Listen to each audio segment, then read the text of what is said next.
The rest of the lecture is discussion of the variables. Okay, so it is in essence a laundry list. Okay, so I'm not gonna go and not gonna spend a lot of time on this. You can read the notes if there are any actually, because this is self-evident. Okay, so first the list of most meaningful variables. Okay, so these are the variables that you can use to clearly see the difference in customer behaviors. Usage occasion, okay, why customers are, for what reason the customers are buying the product. And airlines, for instance, are very good at differentiating customers based on why are they flying. Okay, so you can have corporate travelers, vacational tourists, and personal travel. Well, guess who's going to be paying most of the money, willing to pay most of the money? Corporate, of course, okay, because the company is covering them. Vacationist tourists are probably going to be the most price conscious. Okay, so that's another very important behavioral difference. Personal travel, usually on personal occasion, usually it's urgent, and therefore they might be the second best to charge more money. But here comes the question of ethics. Okay, so nobody wants to be taken advantage of when they're in a tough situation. All right, how the airlines figure out who belongs to those categories. This is meaningful, okay, but is it actionable? Now, it turns out they use some proxies, and number one proxy here is the time between the flight and the purchase, okay? If you look at the last minute purchase, it's probably either corporate or personal. If you look at a lot of shopping around and maybe shopping through the travel agency, that most likely is vacationers, tourists. Okay, it's a proxy. It's not perfect. Again, if somebody's buying a ticket at the last minute, it could be corporate, could be personal. It's very difficult to tell without looking at the customer himself or herself. But it's a proxy and it's usable. Needs. Why customers are buying? Why at all? What kind of needs are they trying to satisfy? Maslow hierarchy, still there. We spoke about that. Example of functional versus symbolic. Some people, some buy the product because of particular function. Like for instance, some people buy Mac products because they need their music editing software that comes pre-installed, and the machines are usually geared towards working with this kind of software. And some people buy Mac products simply because of its symbolic value. Okay, it signifies that you are a smart, creative person. All right, I'm a PC user nowadays. I used to be Mac user, but I switched. All right, so needs, another one. It's very meaningful. Is it actionable? How can you tell what drives the customer? Okay, again, you need to think about proxies. For instance, where the customer is shopping for the product, what kind of questions the customer is asking. It's good if the conversation goes through the salesperson. Now, others. Psychographics. Okay, so we spoke about Val's network last week, and I hope you guys took this survey and actually know who you are by now. Buyers' preferences, attitudes and perceptions. Okay, so you will see a very different behavior when customer, for instance, is a loyal customer, loyal to Apple brand, and customer who just looking for the best performance on the market. Okay, sometimes those two things actually coincide, sometimes not. If I'm looking, for instance, my personal attitude towards Apple is very skeptical. All right, I love some of their products, but I think they overcharge for their products, and they're just bloody greedy. The moment you need to fix your product, that's arm and leg, and their accessories are just ridiculously expensive, but they are good. I'm currently this lecture I'm using my iPad to do this with the Mac stylus, and I can't complain. It's good. It's bloody good. All right. So that's buyers' preferences and buyers' attitudes and perceptions of the product. Now, the actionable ones, again, we touched that: gender, age, life stage. Okay, so are you a student? Are you a fresh graduate? Are you a young couple? Are you a married couple? Are you a married couple with 2 kids? And so on. This is your life stage. It is actually quite meaningful at the same time, and it is quite actionable. It's easy to people with different life stages live in different places. All right. Your income, your generation. Okay, that's directly related to the age. Okay, your social class, again, location where you live, your income, the combination of all these things, but also where you're coming from. Those are considered to be actionable variables. Actionable variables. Accessing these variables, finding those variables is not necessarily that difficult. Statistics Canada. Okay, this is the location of a lot of information. So, for instance, I brought as an example the concentration of families where kids from 20 to 34. They actually changed this. It used to be from 20 to 30. From 20 to 34 live with their parents. Okay, and this part, for instance, is Greater Toronto area. So this is Toronto, Niagara, and this is somewhere where I live. And you can tell, that there are a lot of neighborhoods here where there is above average concentration of adult kids living with their parents. Like Toronto itself is not necessarily representative of that, but that's where you can build your strategy, where you want to send direct mail, where do you want to open particular stores gearing towards this kind of population. Prism. Now, this is commercial segmentation. This is the company where you go, pay them money, and they will help you with their segments. Now, they have this generic Prism segmentation system where they have 64 or 67, if I'm not wrong, if I'm correct, different kinds of segments. Okay, and so you can find where they are. You can find descriptors how they behave. So here's an example. For instance, I looked at turbo burbs. Those are 1.29% of Canadian population. There are people living in suburbs and who have high incomes. All right, and so this map will show you where the concentration is across Canada. All right, and if you tap plus here, if you go to this link, you will see this map. You will tap plus here. It will allow you to zoom in, but only to a certain level, and I might presume after that you'll have to pay additional money. So they describe who those people are. They will give you some idea how they think. Now, for free it's just 3 lines, and I guess if you pay them, it's going to be a very comprehensive overview how they live, what moves them, what drives them. Okay, so this is how you pay for particular segmentation already done. Now, whether this segmentation is good for your particular product, that's a separate question. So in this case, you already have decided that I want to target particular kinds of customers. In this case, wealthy. Okay, so these are all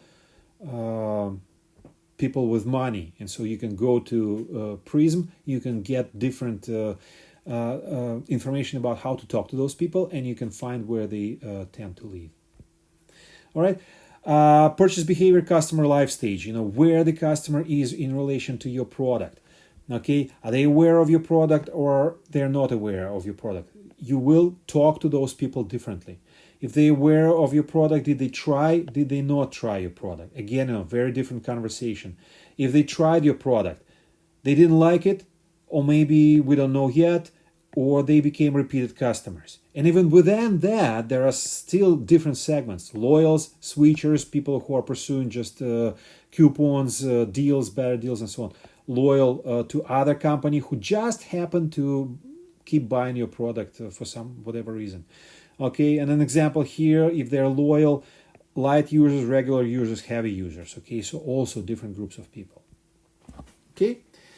When we talk about business-to-business environment, can we segment customers there? Yes, we can, especially for large companies. It's just pretty much looking at the same kind of variables in making sure that they're actionable as well as meaningful. Okay, but meaningful is the number one consideration. Okay. Now, the big question that we already touched, do we want to go after smaller segments? Ideally, as marketers, yes. The smaller the segment you're trying to pursue, the better the offering you can give them. The more satisfied your customer will be, the less likely they will be to switch to other companies' product. Okay, but when you do this, when customized offerings are possible, again, if your technology allows you to do this, if you're a software company, nothing prevents you from doing this, like Amazon, Facebook, and so on. If you have different combinations of variations in your product, it's also possible. If your customer base is diverse, if you have monolithic customer base, there is no point to go after finer segments. And if you want to establish closer relationships, okay, so this means that you not only satisfy them now, you will keep track of changes in their preferences. You will be ready to satisfy those preferences.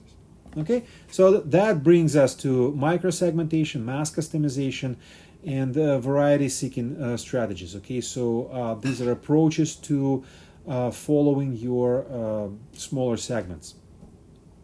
Okay, so micro-segmentation, you changed your marketing mix pretty much. Mass customization, you modify your product a little bit. And variety seeking, you already anticipate that there will be different kinds of customers. Like remember, at the beginning, the iPhone was just one single color. It was silver, that's it. At some point in time, Apple decided, okay, fine, we're going to start selling it with rose gold or something else.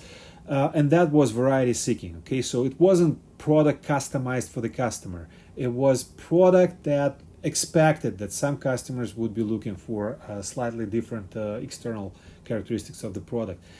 Adding this color was really, really cheap, but they did charge for that. All right, so let's stop here and finish this lecture with another example of segmentation done by hand. Again, hopefully it will give you some idea how to approach segmentation, but generally it's either a company doing this, external company with a lot of statistical help and software, or it will be very, very well-trained people doing that for you. So this is a rather old but still valid example of a segmentation exercise done by a company manufacturing hiking boots. Okay, company's name was Asola. All right, they were looking for what segments are out there in terms of how they use their product and whether they aware of their product. Okay, so they were trying to look at this thing combined with customer occasions when they use the product. Now, they were looking for several descriptive variables like we did with our coffee shop example at the very beginning, but they did it in more kind of simplified approach. I think, not simplified, but more systematic approach. Okay, so they looked at a bunch of variables, age, gender, and so on. They assessed those variables in terms of are they good or bad variables. So they were looking at actionability and meaningfulness. And when they were talking actionability, they were looking specifically, can we find different groups, different levels of this variable with different media? Can we target different groups, different levels of these variables with promotional events? And can we tell different levels of these variables at points of sales? In terms of meaningfulness, they were looking at specific things. Brand share, what the share Sola held among different levels of those variables. Product type share, what kinds of hiking boots were they using? Product needs, specifically what they were looking in hiking boots, and how they were perceiving a Solo brand in general.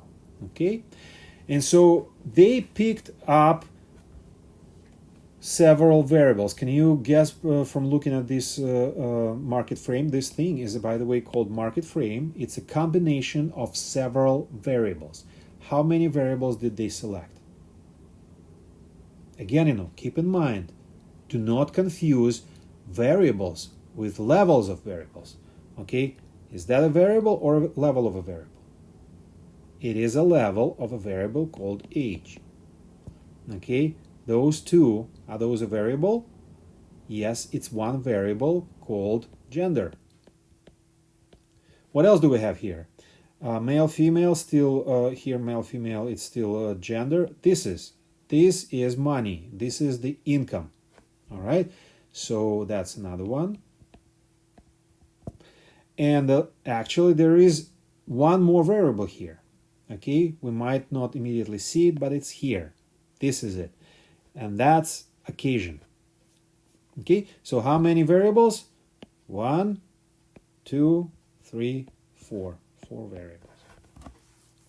Okay, now the way they combine those variables is called market frame, and that actually makes all the conversation easy and allows to visualize segments right away. Okay, so unfortunately this example already shows that they took into account some information that they had available for them and we don't have available for us. For instance, for this age group, 18 to 29, they concluded that income doesn't matter, so they didn't include income here. For 45 and older, they concluded on the opposite, that gender doesn't matter. They didn't include gender. The only group that actually includes all 4 variables is males 30 to 44 with different incomes. Okay, now in reality, if you will be doing this, you probably will have to do this properly. Okay, and that will involve including age, and so have 3 categories of age. Within each category is going to be a category for male and female. Oh, that's difficult. But anyways, you will have to include all the variables here. Okay, and so the example of this inclusion is here. Okay, so you would have to add income here. You would have to add male, female here, or the other way around, and you will have to add incomes here as well. All right. But generally, at this point in time, they decided they don't have to do this. We don't know why, but they have some information that we don't have. And then they said, okay, here are our segments. And in fact, now if you look here, and for instance, look at this particular segment, now it's difficult to look at it, I understand, but let's think about this. Can we describe this segment? Yes, it's very easy. 45 plus 50K plus and light hiker. And it could be both men and women. All right, because there is no difference here. There is no difference in terms of gender. Okay, men and women, 50K plus, light hikers. All right. So the next step they did, again, based on the information available, they said, okay, fine, these 2 segments are actually one segment because there is no difference between them. Those 2 segments are actually one segment because there is no difference between them. And so on. They said this segment doesn't exist. We don't want to deal with that. This segment, casual hikers at 45 and older, this is not our market. And so other than that, based on what customers look for in a product and how many of those are using a solo products, we can define these segments. Okay, so pretty simplistic exercise. Again, a lot has been done behind the scenes here. A lot we don't see. But one thing, for instance, we see is market frame. All right, it would be very useful for you guys to learn how to combine several variables into one table so that you could pick a segment and describe it. Okay, men and women, 45 and older, more than $50,000 a year in income, and light hikers.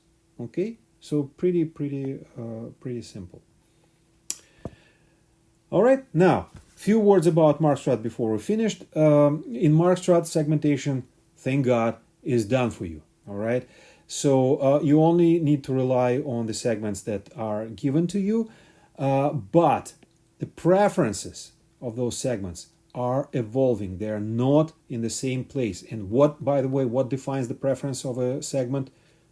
Ideal point.